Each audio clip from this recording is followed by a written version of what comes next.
We really can create the being we want to be. We can create the structures we need. We're sovereign over our own experience. So this is something really that I think will support. Like if you can create that commitment in yourself to like, oh, I really want to make this real in my life, then that becomes everything flows from that and becomes possible.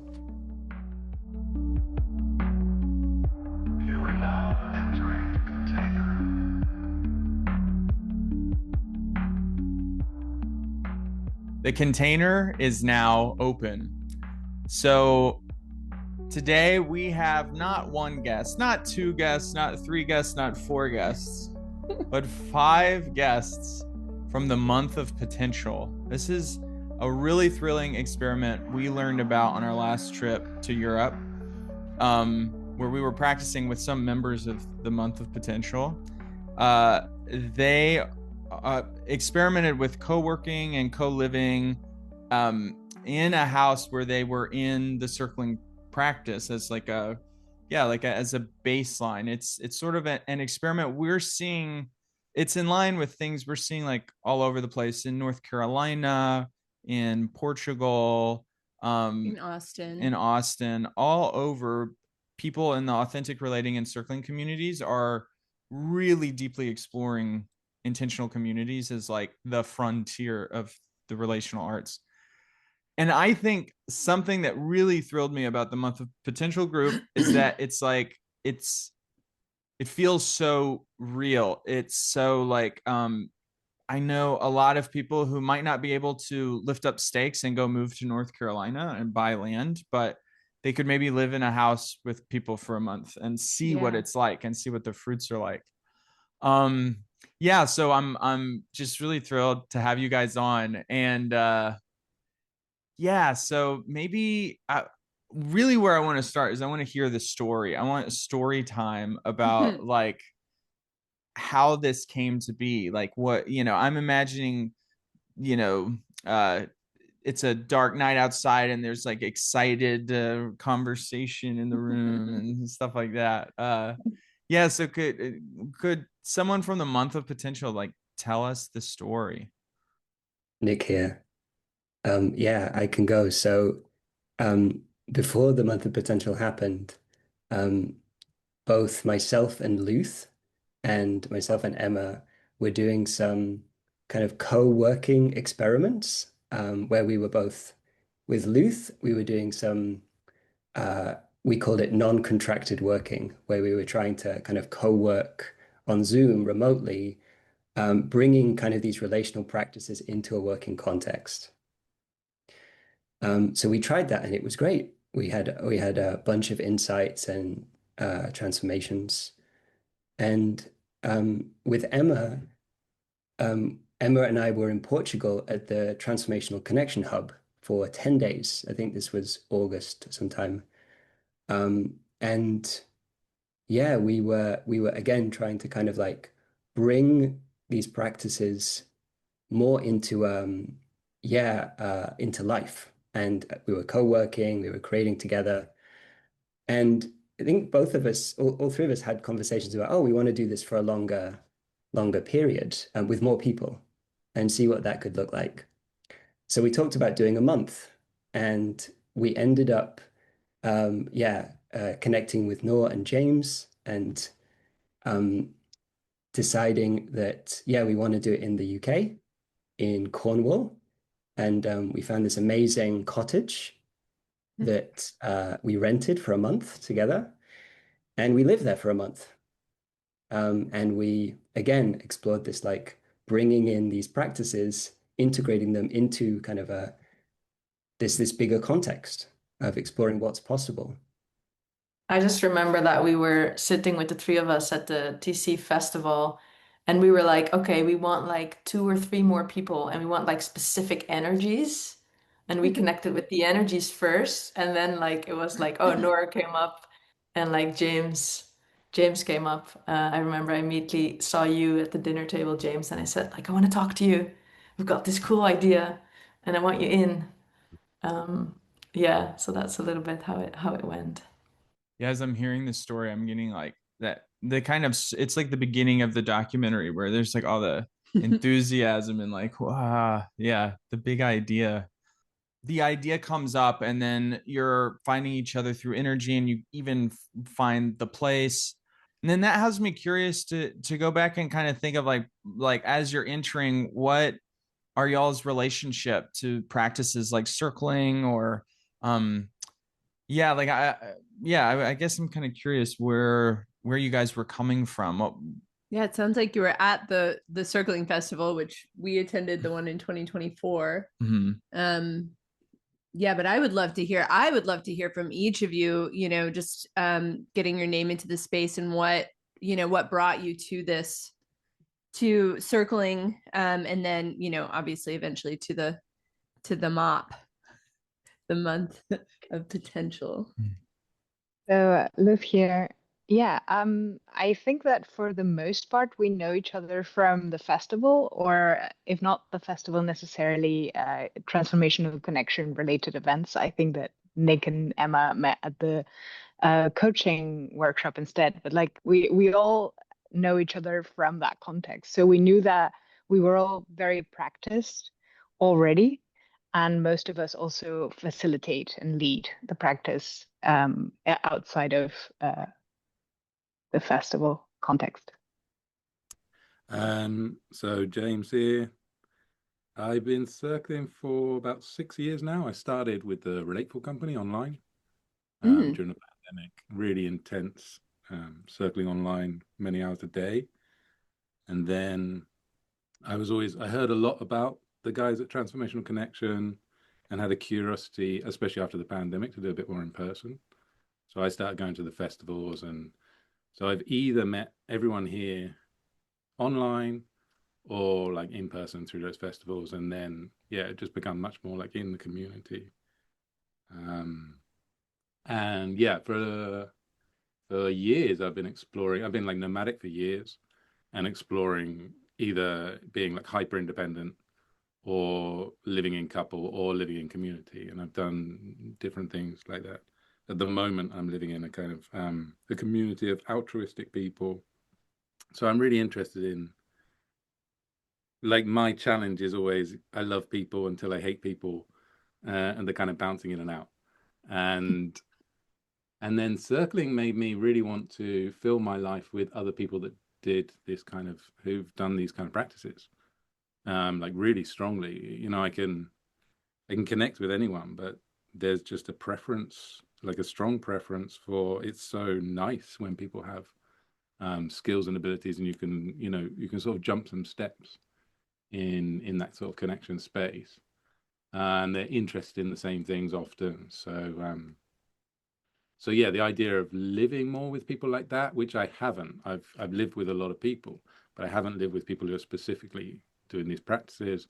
And yet in my life, I'm building more, like in my sort of romantic relationships or my friendships. There's just a lot more people in my life now who do these practices. So we can sort of like use these skills and jump in. So it doesn't feel like when I was first circling, there was like a hard line between this thing that I did online a couple of times and then pop back into the real world and like shut all that down. I always wanted to kind of smash that barrier and make this my life, because for me, like the benefits of this stuff is I just get to be more honest. I that's what I want. I get to be more truthful in these spaces. That's my experience. So I'm Noor. I started circling around 3 years ago, and it was quite serendipitous. Like a friend of a friend sent me that there was an intro group happening where I lived, and I went along thinking it was a meditation group. And then we did the first peer exercise that was like, be with the other person in their world. And I was like, wow, what is this? But also like, I know this. This is how I am with people. And wow, I'm in a room full of people who actually want that. And then the second exercise was, and how is it for you to be with this other person? And I was like, me? I had never considered that. And then it was just like, okay, this is the thing.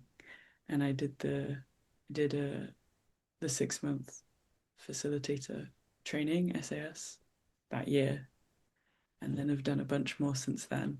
And yeah, I guess I never really knew what I wanted to do career-wise or with my life, and circling has just become the clear thing of like, I don't know if this is the end point, but it's in this direction. I'm just going to keep going in this direction and see where it takes me. So yeah, I guess that became even more significant at the end of 2024. I quit my job and I was like, okay, let's go even deeper. And yeah, ultimately, I'd love to be using this practice alongside other things to be doing one-to-one work with people. And yeah, then in the midst of this, I got a message from Nick, which was quite vague, but mentioned the people involved and something about like working from like a connection to God. I think that was what he originally said. And I was like, that's all I need to know. Yes, I'm in. And I think, yeah, it was significant to me that everyone in this group I'd met and had a really, just like really good either impression or really good connection with, I guess a bit of both. And yeah, I just knew there'd be a lot of richness to spending a significant amount of time together, and that they're all, really great coaches and leaders, and I want to be in a pool of those kinds of people. Yeah, as I'm hearing these stories, I'm noticing there's this thing about TC. They're really giving us a lot of our finest right now. The y'all are just cooking over there. And that it seems like something we noticed when we were first in TC spaces was the organic feeling of it, and that seems really ripe for the kind of social connection that would lead to like living together or something. Yeah. There's a way that feels really really true. Yeah, but then I'm wondering, like, in that more organic space, like as you guys come together, I like, Nora, you were saying Nick's invite was kind of vague. I'm noticing like, oh yeah, if it's like a more organic feel to it, how do you kind of organize like, okay, we're going to live together and the practice is going to be the center, but like, how do we do that is both honors the sort of organic human like water element of it, and then is also structured in a way that it gets you the goods? Or That's a great Very question. good question. Yeah, I think you're pointing to, I think for me, this was one of the, centerpieces of the exploration also, like how to really surrender to what's here and come from truth and be in collective emergence whilst also moving forward and create life-serving structures as collectives. Like I have a background more in community building, and so this was the lens that I was having a lot of times, like looking at us through that. And I think, yeah, I feel so excited about the potential of circling and collective emergence for community building and like coherence building, like weaving coherence in any form of collective. And this was by far the best experience I've had in that. And the others could sometimes be like, really? Wow. But it's also so, like, it was also, yeah, very like messy and painful. And yeah, I can say more about this, but yeah, for me, the practice of circling and surrendered leadership is just has been my best tool I found to be in complexity and be able to be in not knowing together, and therefore really emerge structures that actually serve us rather than impose structures that again become something to rebel against or to just follow kind of mindlessly. And yeah, this is really, this lights me up, and there's much more to say about that, but I'm gonna pause it here. This was Emma, by the way. Yeah. Oh, and I'm a coach and a group facilitator, to introduce myself a little bit. Yeah. Nick, I feel you want to say something. Yeah. I was just really delighting in what you were sharing there, and like um, this kind of idea of, yeah, I agree that that in the practice of TC, which is like we're all quite experienced in, like especially, yeah, the flavor is more of kind of emergent or organic, especially with surrendered leadership. And I think there was a real balance of, can we, yeah, we don't want to come from control, but we still need some structure. We still need some contraction, if you like. We aren't about like, oh, let's like kind of anything goes, like total openness. It's more like, how can we really create from a place of not knowing, and surrender, in a much bigger context, like where we might be doing a session together and spontaneously go into a work session, or yeah, we're doing a session together and we might spontaneously have a teaching happening, one of the group teaching the rest, which is a big thing that happened, one thing that happened in the month. So yeah, it's kind of this balance, it's kind of this dance that we were learning together. And Luz here, I want to add also we're doing a session and we realize that we're running out of groceries and we need to do a shopping trip. And whose turn is it? And like the navigation of the living together really blending in with the practice. So it's not just the creativity and work, but also the day-to-day chores that need to be done. So when you say doing a session, is this something that was a daily part of like a set out like routine or structure of the day? Was like, okay, there's a session time. Nor I'm calling on you. Yes, yeah, and interestingly, like this was also something that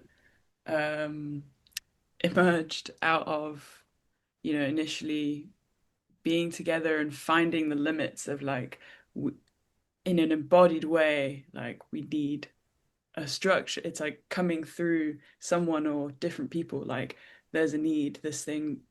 And so yeah, then it came out, okay, let's do a 2-hour daily MoP, which is what we called them. And yeah, we worked with that until something like a new need or a new something emerged. And yeah, examples of things that came out, there was like at some point resistance to doing the MoP, and then it's like, okay, well, what's in the resistance? And then that turned into an NVC sort of exploration led by Emma that was wonderful, and like really revealed to us how like it's like it's things you intellectually know, but discovering it again, like in an embodied way through the experience of like, oh wow, now my need has been heard, and and and everyone's needs have been heard. Like, oh, we can move again, we can flow again. And then later on, there was kind of wanting a new sort of structure, and that's when we went into, yeah, we'll choose a. I'm trying to remember how it went, but we would. Oh yeah, someone would nominate themselves to lead each session. And then we'd have a 30-minute check-in at the beginning, and then maybe the facilitator would lead a workshop or lead a talk or lead a, something. Yeah, I wonder if anyone. This is both reminding me of and inspiring me toward the container that Jonathan and I have set like within our within our relationship and sort of family life and household, and really from the very beginning of our friendship and relationship, meeting and circling and and moving on. And when I say it's reminding me of, it's like, yeah, this is kind of an organic way that we've developed in terms of, like, oh, we have to return to the MVC book, or oh, let's pull out the Susan Campbell from Triggered to Tranquil. Yeah. Like, what tool are we going to use for this particular, resistance or struggle or problem? I'm remembering like the food in the dish drain was like, became a whole like week-long exploration of unmet needs and yeah. that we brought to, but then it's also inspiring me toward like more of that. Like we had in the very early days 90-day circles in 90 days, where it was like every day, no matter what, for some amount of time we circled. But inspiring me toward like, what would it be if we did have, okay, these 2 hours are session time, and family life is happening and grocery lists need to be made and things need to happen, but it's like, okay, it's between 6 and 8 p.m, so we're in practice too. So I'm like energized and excited, and it's like reminding me of, and also bringing me toward the future. So thank you so far. Yeah. I think that what you're saying is actually quite important, that even though you have to do other things, we are in practice too, right? Like it doesn't matter if you need to like take yourself away and like do something else in that moment, you can still be part of the whole that we are creating intentionally for those hours that we are together. So that time becomes intentionally in a different way. Yeah. It's interesting, there's like this more formal thing you can set up, like a much tighter container, and then there's sort of like the practice as like ways that we agree we're going to be trying to show up that actually can bleed into every moment of your day. And something I feel into that on our last interview we did with Angelo DeLulo, who's about his main focus is on awakening. And he would talk about how like you hear about all of these like enlightenment practices and features of life when talking about how to like escape samsara, and it sounds sort of like abstract, like suffering feels like outside, and it's only when it becomes intimate and it's like, oh, the suffering I actually feel is the one we're talking about, then things can really change. And there's something about when circling is just a place you go, or retreats that you go on to practice this kind of honesty, it's like great. I mean, it's good work if you can get it, but then it's like if you like actually bring it into like these agreements and principles are like the way I carry myself, and my nearest and dearest carry themselves, it's like, ooh, I'm getting like chills and just thinking about the potential there. I like really want to hear from Nick on this, because I had an incredible experience witnessing Nick at a recent time that we were together in person, kind of speaking to this subject. So I just, I'm curious what your thoughts are, Nick, on this. Well, what comes is, I wonder if you could just like phrase it like in a question or just a sentence for me to just grab the onto. integration, or the like the there's the formalized, like, okay, we're going to a retreat and we're practicing this practice, versus the integration into every facet of your life, and some of the challenges of that, or also some of the ways that you've perfect found. Perfect, thank you. So what I found with the MoP was the context was life. The context was we're exploring what it is to live together, to be together, and I would say in our highest potential, like what's most possible, both in this moment and what we can create in the future, what we can create now for going forward. There are a few things about it. One is that there was stuff that came up for me within that container that had not really ever had space within even surrender leadership practice, even like a wide open context that could potentially include anything. Some examples that come to mind is in some of the co-working pieces where I was, yeah, really trying to be in my potential and explore what's here for me. Stuff would come up whilst I was at work that had never had a space. Like I didn't realize how much panic and desperation I felt around my work. Like there was never a chance for that to be there. And it was really, really enlightening to see that. Yeah. Mm. And it finally had a chance to be welcomed. I would say that one of the biggest things I took away from this was that I think one of the gifts of being together in this way is the possibility of welcoming whatever comes in us, whatever's here. And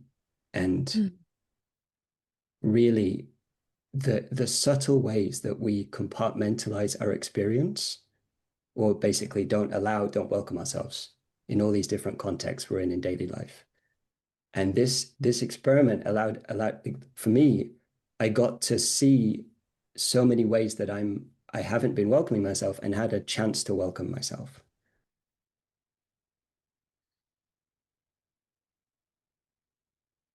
Yeah, and welcoming has been a big topic for us recently as well. I know you've been doing kind of a deep dive on that as sort of a principle or an agreement in these spaces. And I'm curious, because when you were introducing yourself, you were talking about all the different in your nomadic lifestyle, like over the last several years, having, the independence versus the living in a couple versus living in these different configurations. And I'm curious what ways this experience was different or, similar, or what some of your thoughts are on it. I've just been in this thing for a little while here in this of like how much I'm feeling very full of love and excitement. I'm slightly being a good boy waiting for my turn. But like as each member of our group is speaking, I'm like, yeah, feeling their love and respect for what they're saying. Like, and even the way I know that we're all going to give each other enough time to speak, and we're all going to worry about that, and we're all going to like look out for each other. And I think that is sort of relevant.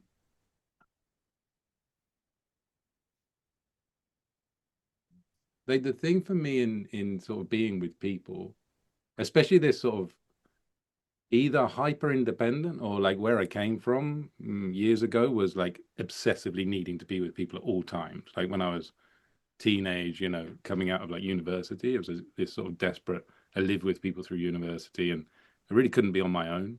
So I would even be in situations I didn't really want to be in just to be with people. And then I sort of flipped that and went hyper independent, traveled alone, lived alone for years.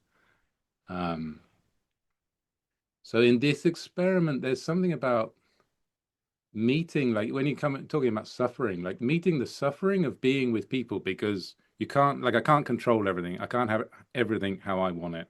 Like even right now, we're doing this dance of like sharing this space. I might just want to jump up and down for an hour and say, like, look at me, I want to talk, like, and that's how we were sort of, there was no, single leader. There was no set structure. We're all leading, but we're doing it through this mutual trust. The reason that we went into this space together is we already have this idea of a mutual trust or respect. Maybe even not from like a liking. It wasn't like we were just picking friends. But there's an element of that as well. So what's it like to be in a space with people you kind of trust, but we never lived together before. we have no idea what we're doing, you know, in this situation, because we have no idea what this is going to be or what it's going to look like. We all wanted to go in, I think, pretty open to like ask or answer this question. So my experience was, yeah, like, I mean, I personally pushed for like staying in real conflict, staying in difficulty, staying in challenge, staying in suffering, and really fucking bringing that and meeting in that, and not avoiding that. Because for me, there's a massive truth. And often in spaces, I do avoid that. I avoid being fully honest because I just can't be bothered. Like, I'm living in a place right now, and sometimes people are really excited, like, James, can you lead circling here? And I'm like, no, because now I've got to meet you in the morning. I've got to, like, you know, some stuff's going to come up and then we're going to have to process it. And I just want to go down and get my breakfast and I got meetings to do. I just can't. There's like a truth to that. So we were trying to actually do that really. And with these guys, I could fully invest in that because I trust them. I trust that they will try to, and we talked about this, try to like stay through the challenge, stay through the fear, stay through the desire to leave when it's tough. Mhm. And then, I mean, obviously, like I'll let someone else talk about all of the joy because I want to share how much like joy and love and fun and, you know, that we had through this month. There's a massive amount to share from a month. But that was a big part of the experiment for me. Like, what's real? Like, can I just do a month or just do a, you know, 1 week festival and be like, yeah, we're so committed, we're so good. Okay, great. Now I'm leaving and I go back to sleeping in and cooking what I want to eat, and I don't have to talk to people for 3 days. Like, what's actually sort of real? What's long term? What's actually possible in my life? What do I want? What actually works for me? What am I avoiding just to be comfortable? And then I get the thing that I'm like comfortable in, I have full control, but then I'm depressed. Because sometimes it's the other thing I realize. I can then just go into this place where I just avoid people because it's all a little bit tough. And then the more I avoid people, the more I actually get sad. And it's like I need people forced into my life. And then loads of joy that I didn't plan for comes from that. Um, yeah, I could just keep going forever, as you can feel from my energy. So,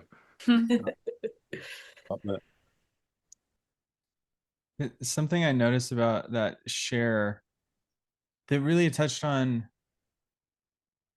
something for me. It's like um really going deep and really circling and like going hard in the paint, as they say.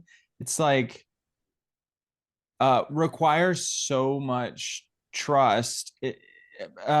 Less so if it's like a group that you're never going to see again. You know, it's like, oh, okay, we end up finding out we have like this horrifically triggering dynamic and I never see you again. Okay, that's all right.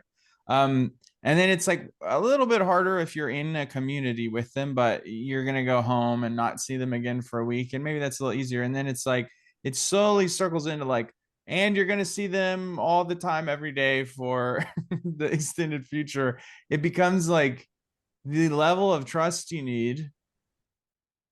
That would, to me, what you were saying felt really sobering about like, you know, that I about the idea of just spreading this model as far and wide and fast as possible. There's like I think the like utopian in me is like, you know, we need to have Congress doing circles and like, you know, like we just everyone circles all the time.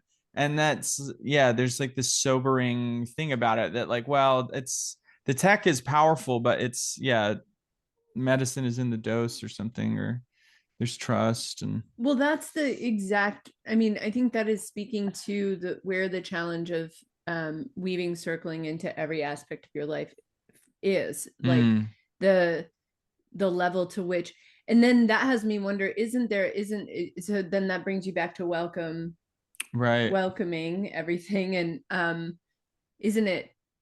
isn't that trust actually like internal? Like if you can trust enough in the surrender to whatever comes, right. wherever you are for whatever circumstance. So this would be, yeah, I guess then that brings me back to, this could be this experiment that y'all did is a really wonderful training ground for that, right? Like Mm. Yeah.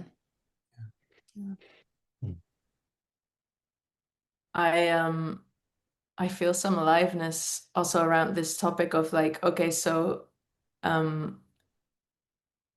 yeah, so this is a space where easily a lot of mess can come up and like all of our pain also. And I think generally I find circling people and especially experienced people like in this group so skilled to move through this way faster because we just go for like like the truth. So like in NVC world, I could sometimes be like, okay, we're gonna like set up this process and we're gonna be in this way of speaking, and then here it's just like we cut straight to it. Like you've got this community building model where first there's the phase of politeness, it's from Scott Peck, and then you've got chaos. And I think we only had politeness maybe in the car ride. And then it was like Chris is like immediately like, okay, we're like in it. And it's of course a non-linear thing. So, you know, you circle back. After that it's emptiness and then it's community.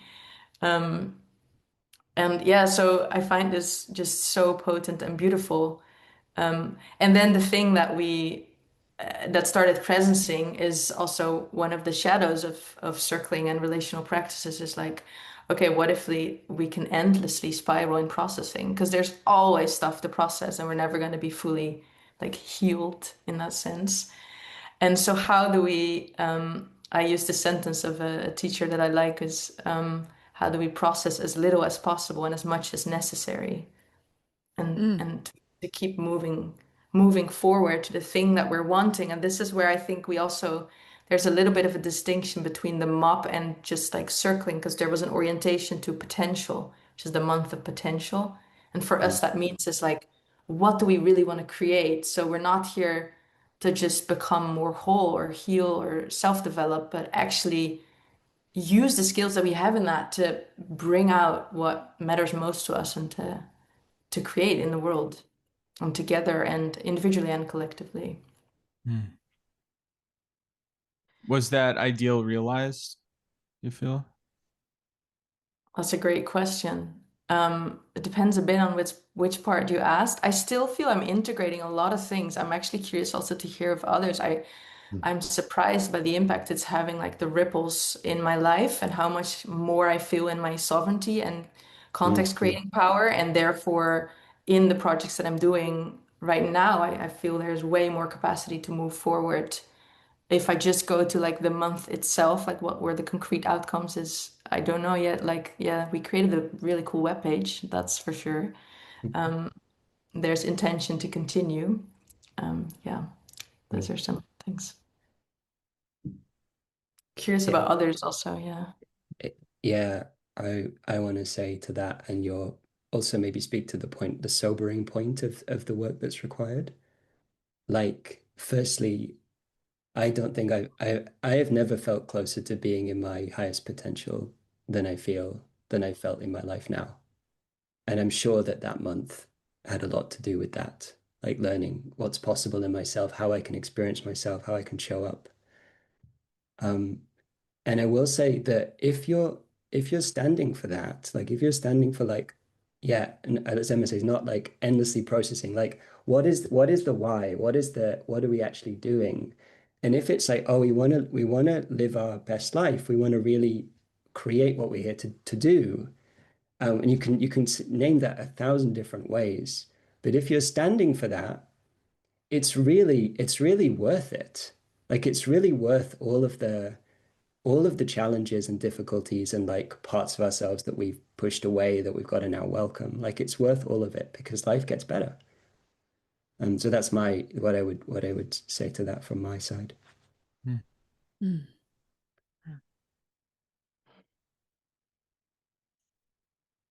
Yeah, in both of those reflections, something I'm feeling is like there's almost just tasting the world that's possible if you actually go all the way for that long with it. It like just having tasted that, it's like always makes more possibility at all times. Kind of it maybe broadens your imagination for what's actually possible. Mm. Yeah, that resonates for me. Yeah. Mm. Mm.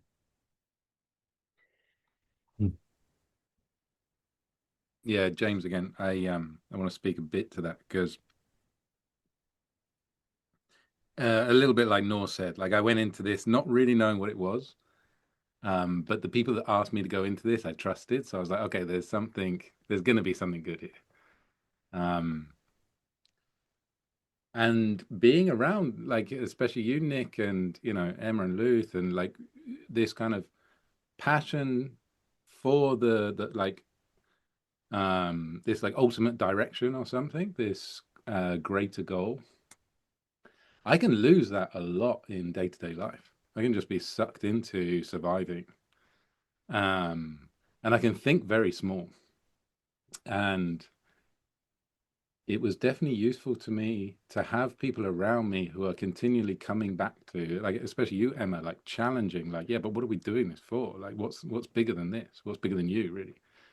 Um, and it's the same in the place I'm living right now. Like being around people, it helps me to be around people who are striving for things and who know things that I don't know, or are just doing things, just doing the activities, like doing the meditation, doing the stuff that I can be really lazy at. So I think that's something I take out of it. Like there was a month where I was just being encouraged to think about like what could be the like best James in this world? What could be the biggest James in this world? And I can maybe do that sometimes, when I'm on like some interesting call and someone says, "Oh, jot down some ideas and do that for 5 minutes." But to have that for a month and have that in a space where other people are also doing that, and I would say people that are in similar lives to me or similar states, places, so it's very accessible. That's inspiring, and I probably need a hell of a lot more of that because yeah, I come out of that space and I can fall back into the like, yeah, but really, where am I going to be next week, and what have I got to do? And finding that balance between like getting the shopping, cooking the food, like going for walks, relaxing, but also like sitting down, doing work and being like, yeah, but why am I doing this work? And what more is there? And even doing this little bit of work that I'm doing right now, like having that kind of focus on like the best life kind of thing, or the most opportunity, the most expansive thing can impact that little bit of work that I'm doing right now because it's held in that context that's more inspiring.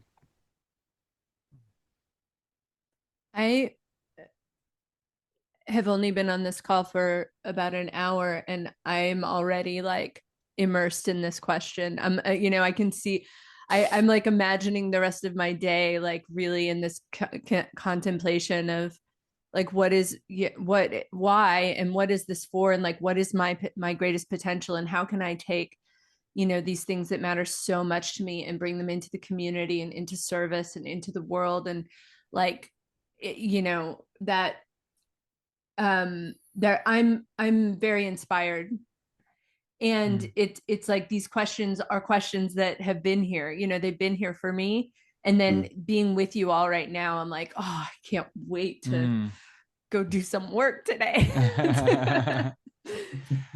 That has me wondering, a huge tranche of the like global circling community, wherever you are, is made up of people of all ages, really. A lot of them in their 20s and early 30s who like could conceivably in this year move in with 4 other people and do this kind of experiment.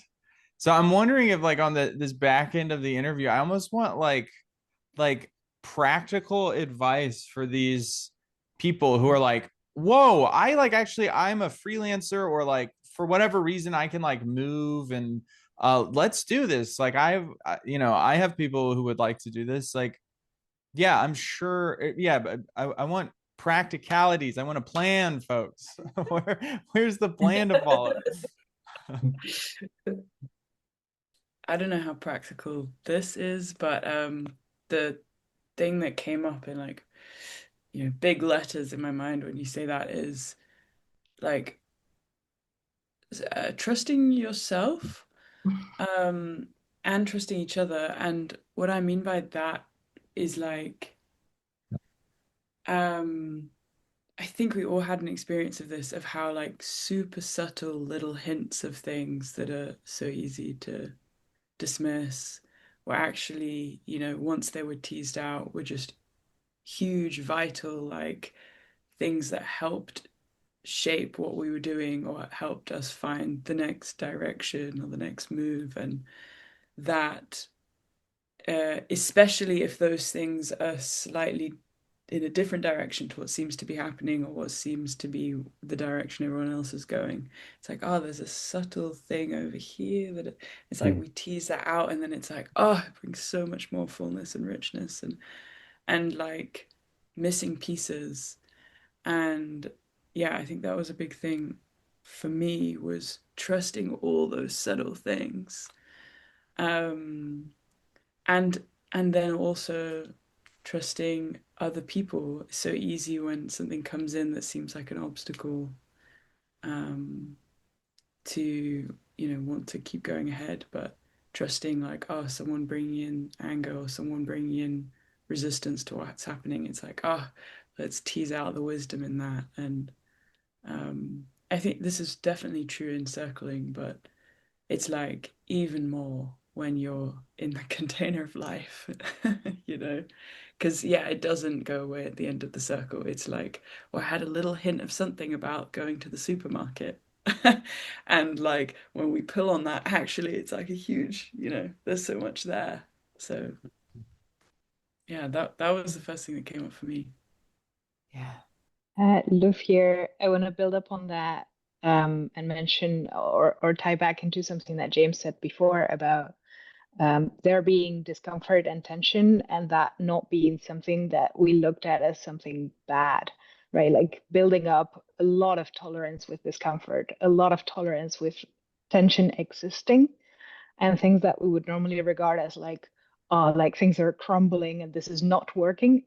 That is exactly the thing that you want to be looking at, because that is the thing that will unlock the next level.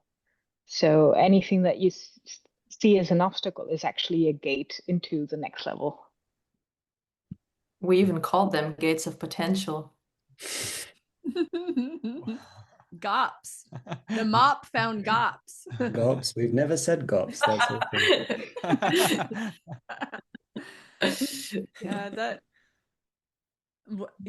that just reminds me of a place that actually are one of the places, one of the first people that we like really deep dived in the authentic relating movement was Jason Diggs in his book Conflict Equals Energy. That was like before I like we even started the podcast. That was a book that I was like, what? Conflict is energy? I thought I was supposed, conflict is scary. I hate it. I thought we were supposed to be avoiding that at all costs. So yeah, I'm curious though. Oh, James, please. Yeah, there's just two things like that just roll on from like some of the things that have been said. Like practicalities for me are honesty. I'm just in so many elements of life, just pushing myself to be more and more honest. And I'm thinking even the calls, we had a couple of calls. We literally had like what, 2 calls before we went into this month of living together. Yeah. And in those calls, I realized like one, this was kind of scary to commit to jumping into this big thing, this big kind of unknown. But there were things like the second point I'm going to make is about context. We talked a lot about different contexts. Like there's this context of this month together, but then we all have wider lives. We have relationships or jobs or, family or like things. There's like massive context. And sometimes like you can go into a festival or something and you can just block out all of the rest of your life and just be there. And it's such a like cut out little cookie cut. And it doesn't bleed, it doesn't, because everything else is blocked out. Like I literally turn my phone off and then afterwards I'm like, shit, there's 100 messages I've got to like come back to. I've got to like smash back into life. And something in this, we were trying to bring in like, okay, let's try and at least be honest that there are other contexts, even if we maybe don't pull them all in. Let's be honest with each other. We have other contexts, and how do we manage that? And so then a huge element for me was like honesty. I'm going to be, if I'm going in with these guys, even on these calls, I'm going to be bloody honest right now. Because if I don't do it right now, it's going to come out. Stuff is going to come up. So like I had like, family illness going on. I had like other things happening. And And even we like talked about, budgets and money and like some of the hard stuff that you could be like a little bit like, oh, in the back of your mind, but you're like, oh, I hope it all just works out. And we were meeting those things, like we were bringing that, and I'm like, if I'm in, you guys are gonna have to know everything, and you're gonna have to know it now, because it's gonna impact how much I'm in. And I remember basically crying on one of those calls, and crying because I felt the love of like how I stepped over that fear of being honest, and then how I'd been received by the group. And then I'm like, God, these guys are amazing. Now I can't wait to go into this thing, rather than going in with this like, oh, there's a bit of a shadowy bag over here that I've got to open at some point, and oh, that's going to be awkward and uncomfortable. So a big practicality for me is honesty. And then throughout the month, like every time any of us, um, yeah, got to a point where we could just be honest, even if it was a tiny thing, and we were like, oh, this is too tiny, it's not worth it. But those were the things that I think blew up our like connection, made us like all drop in every time. So for me, that's like a real core. Yeah. I want to add Nick. one more piece on, yeah, on the practical. Um, so I think so. One thing is, if people listening to this, if you don't have a relational practice like circling or authentic relating, starting one and really like, yeah, really getting into the practice is very simple. Like get into the practice and commit to the practice. And then I would say what I'm learning more and more is that if you have a commitment to something, so if you're committed to being in your highest potential, if you're committed to the practice, if you're committed to love, the structures and the practices and the everything else is going to flow from that commitment. So um, I think often in circling spaces or transformational connection spaces or relational spaces, we're so focused on discovering our experience, like what's really here in connection between us. We're very focused on that. And I would really want to add there's another side to it, which is the creative aspect of our experience. We really can create the being we want to be. We can create the structures we need. We're sovereign over our own experience. So this is something really that I think will support. Like if you can create that commitment in yourself to like, oh, I really want to make this real in my life, then that becomes everything flows from that and becomes possible. And it's a work in progress. It's not going to be perfect. It's going to be messy. Mm. I mean, here's such beautiful wisdom. I'm curious. Y'all mentioned you had a website, and I'm curious. Are you guys documenting the experiment and the thoughts and the insights you guys are having? Yeah, we have an Obsidian note taker website. We can share it in the show notes, maybe. Yeah, please. Yeah, I'll add that a big part of the well, at least for me, a big part of the context was yeah, documenting and what we're discovering, Yeah, like speaking to the meta. yeah. Mm. Yeah, that seems really important. I think I also want to make a stance for that of like how I see this as like a fractal of like what's possible on a bigger scale. Um, I even dare I say for humanity, like really finding ways to move through complexity and move forward together. Um, and just yeah, training our nervous systems to be on the edge of not knowing, because that's actually where the actual newness can emerge. And I think we need that in our world in the current meta crisis that we're in, that we actually find new ways, and dare to turn towards the mess and the pain that's here. And then not just from discovery, but also from creation. What do we want to create together? Yeah. Whew. Oh yeah, one practical tip is also what I really discovered this one again was take time for safety building. If you want to do this, Mm.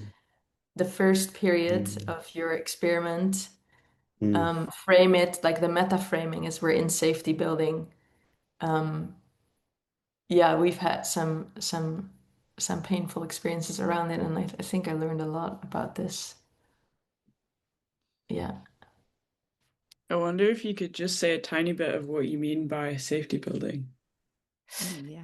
Yeah, I remember just like that we had a MoP session somewhere in the beginning, and we kind of tried to do something like more on a content level, but then actually we didn't feel yet safe with each other. Like there was still like mistrust and not really getting like where are you coming from. I remember I brought something in like a direction for the session, and it like really impacted someone in the group, like made them quite angry, and it was like, oh, because yeah, we're not yet in that. So and then I remember, James, you stepped up to do this session on safety, and we're really feeling into the field, like how safe are we with each other, and what needs to be spoken and moved through and alchemized.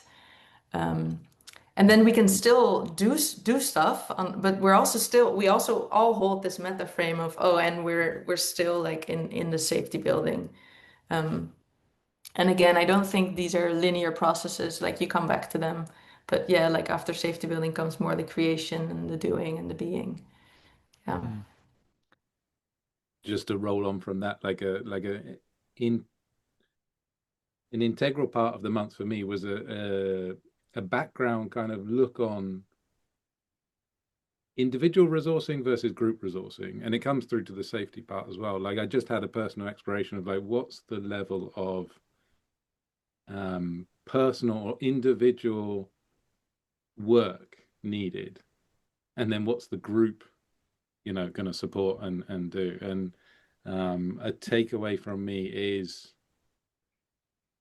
I think probably each of us in our practice have, and just the community that we have now, like, well, this is a massive thing. I'll talk for myself. I now in my life have a lot of people that I can reach out to and connect to who are like highly skilled in empathy and compassion and support, and wise people that I trust a lot. So that gives me a great foundation of like personal sort of safety, security, and drive. And then I've sort of developed my own internal sort of ways of like reflecting and sourcing and connecting to like love for myself and compassion for myself.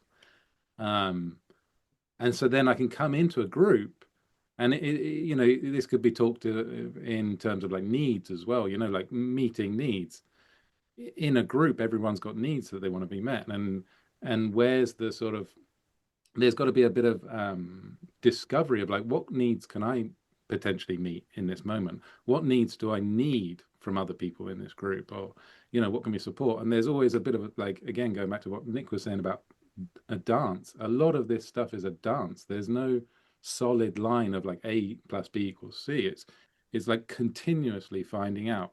And sometimes you can't like meet all the needs at once. So there's almost got to be of like, I will meet my needs so that you can be met by me or the group, like, or the other way around. And Yeah. again, I think this part of like, if the whole group is orienting to something bigger, then it doesn't become so like transactional, like, oh, but I've met your needs 5 times in a row, when you're going to meet my, like, some of this kind of like balance, and why are we doing this, and kind of raising everybody together so that we can all do that for each other and individually. But yeah, within the community, I think it's very good to have external support as well, Yeah. so that it doesn't become like internally focused.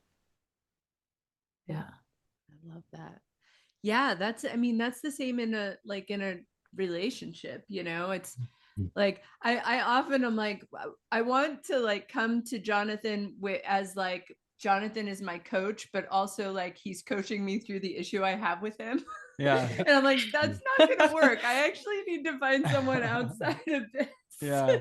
Because he's, he may have actual impact from the thing that I'm But then also Probably. sometimes it weirdly, like sometimes Sometimes it it weirdly you can be really- like, the coach of me is saying this, the me of me is very angry, but Yeah. like Yeah. being very petty right now, but the other part is is able to right. really help you through this time of need that you're in. Help you give yourself some compassion around the intense trigger you're experiencing toward me. I definitely experienced that a lot. I experienced being, and I imagine the other guys had similar experience. Like, because we have these skills, especially like if you have any kind of coaching skills or facilitation skills, that part of you, like, I mean, Emma, you know, like would step up with her like MVC, like the part of us that knows, like, but I actually have a solution for this problem, like potentially right now, you know, that part steps up. But that's also the benefit of these kind of practices that we've done. Is like when you're becoming like the fixer, and when you're becoming the person who's actually like, maybe there's something in the game for me here now that I've actually got to process. But I think like I almost think there's almost a taboo of like, well, you can't coach me if you're the one that's like causing the problem right now.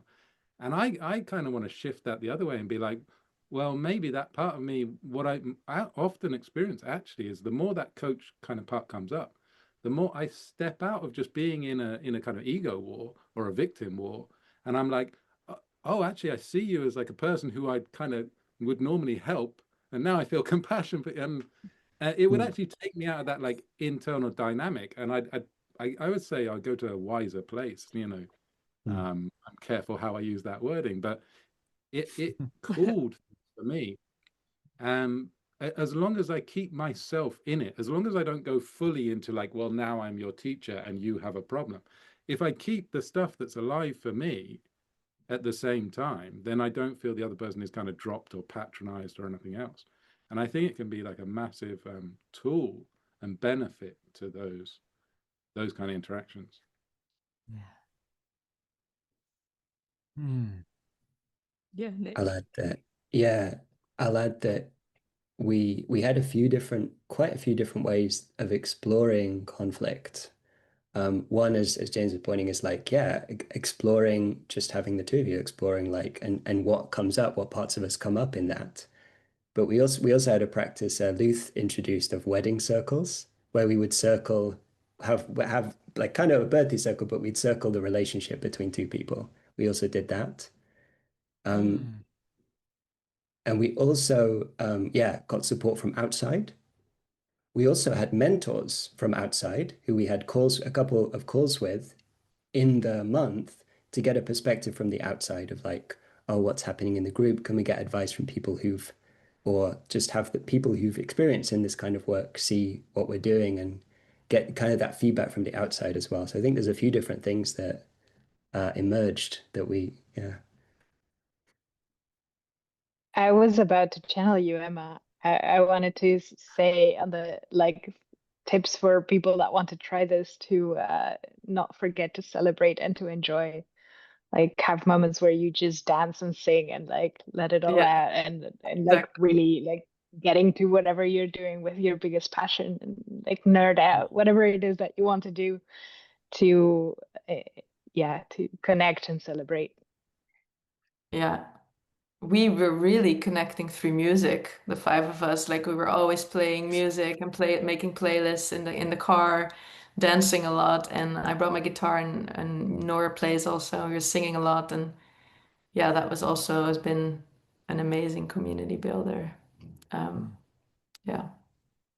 We began by having you guys give sort of introductions, and like now I'm almost wondering like leaving you guys, like where are you guys looking towards the future? Like what's the future of both MoP and this group, and then also as individuals, the future on your path? Like what are you exploring, like as you go, out of this incredible experience?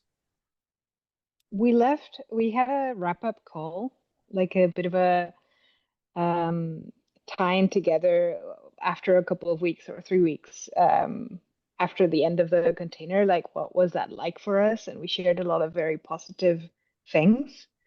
Um, I think there's clarity that we want something like this to happen again. We don't know exactly what that will look like if it's in this configuration. There's some people that have expressed a lot of interest in joining. Do we want to make it bigger? Do we want to make it elsewhere that might be cheaper and then it allows for other people to come in?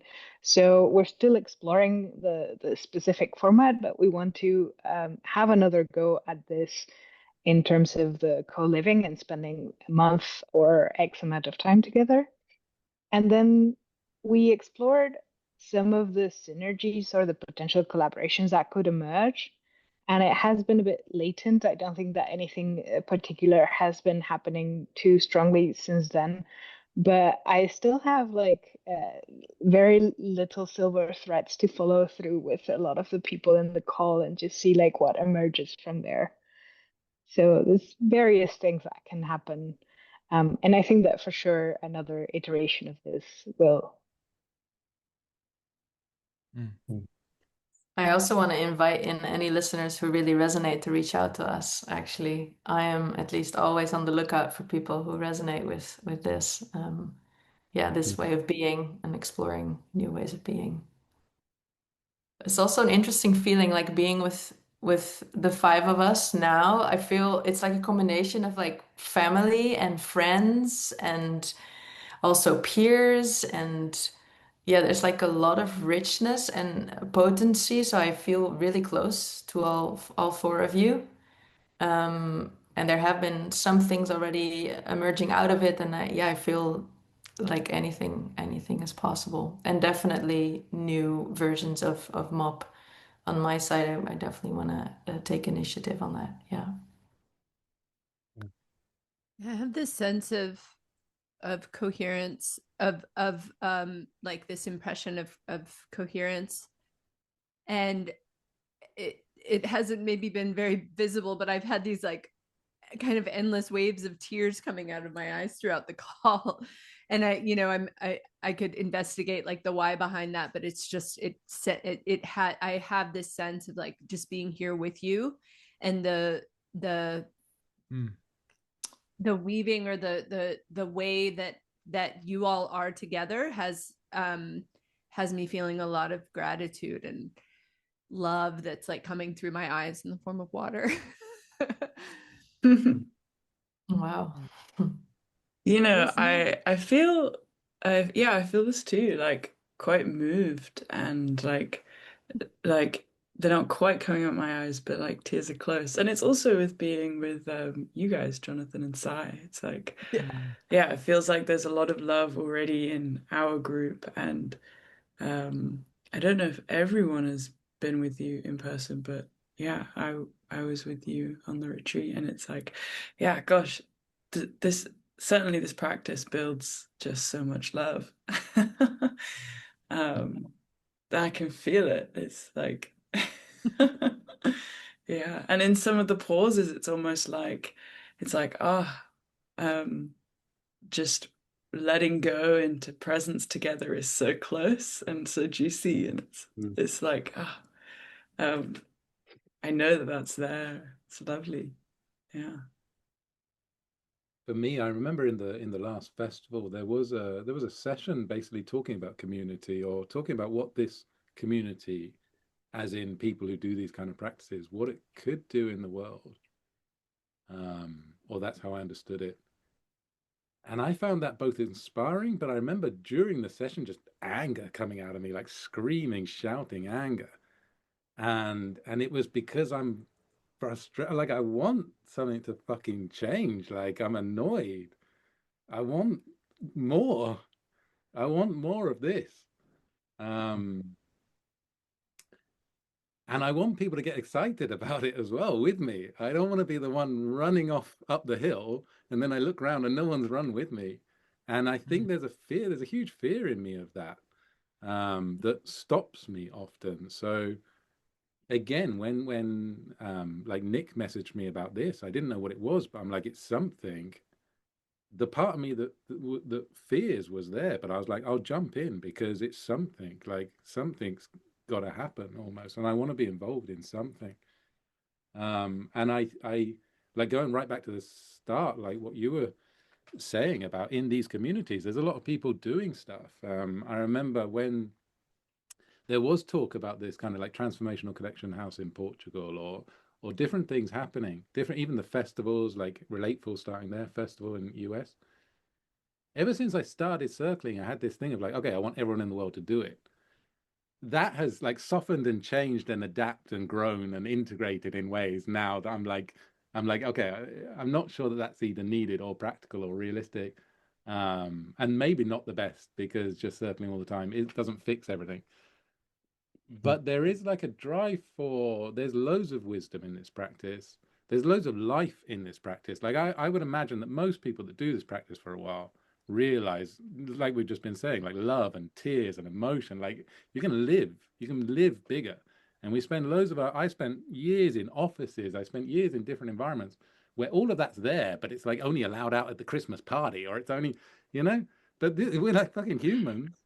So I want to be involved in, I don't really care what it looks like. I don't care how it is. I just want it to be kind of fairly real and grounded. I don't want it to be just chats about amazing dream utopias.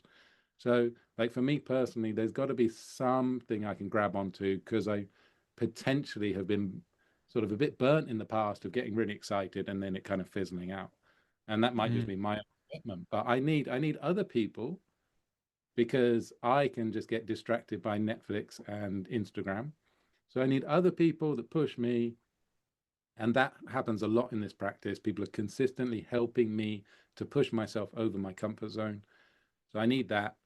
And yeah, I want other people to be enthusiastic and excited for the same sort of thing. Like there can be a lot more love. There can be a lot more sort of acceptance and truth. And everyone, like I've had the experience of the James that I am is now allowed in more situations and scenarios, and people like it. I didn't know that before, so I kept it all in and hidden. And I want that for other people. And I think things like this, what we're trying to do is exactly that. So yeah, I want to be involved in something, and or I want to help and encourage other people. Like I love Emma's drive. Emma just is full of fucking drive and excitement and passion. And she brings it, and it brings, like, even through her music and everything, it brings me love. And Nick like was willing to actually like put the thing in of like, I'm gonna book a place, I'm gonna actually do this and not just talk about it. We've now booked an Airbnb, and it's like, oh shit, things are actually happening now. Like that's what I want. And I yeah, again, I can go on a long time. I have to rein in a little bit of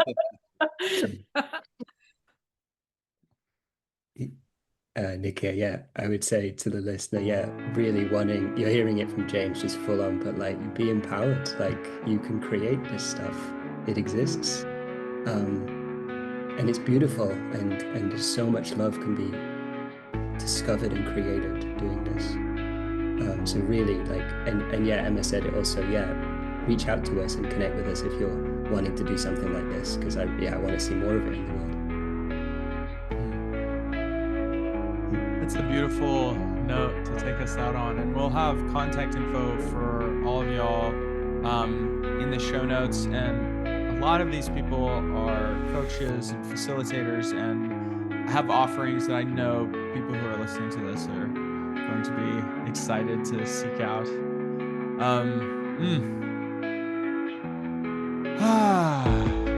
I think with that, the container is now closed.